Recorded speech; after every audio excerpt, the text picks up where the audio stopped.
हे शब्द कधीही बोलू नका, नाहीतर आयुष्यभर पश्चाताप होईल। मित्रांनो, शब्द ही शक्ती आहे।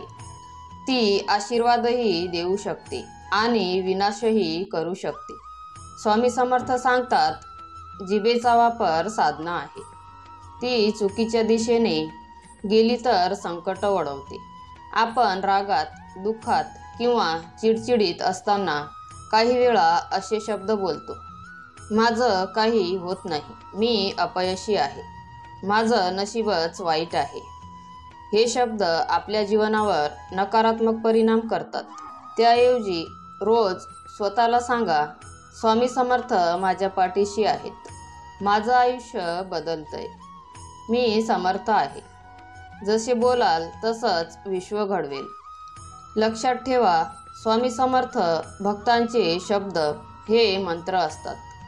म्हणून बोलताना सदैव शुभ, सकारात्मक आणि भक्तिपूर्ण वाचा वापरा। मित्रांनो, तुम्हाला जर स्वामींचे विचार आवडत असेल तर स्वामी सेवा या चॅनलला सबस्क्राईब करा आणि कमेंटमध्ये श्री स्वामी समर्थ नक्की लिहा। श्री स्वामी समर्थ।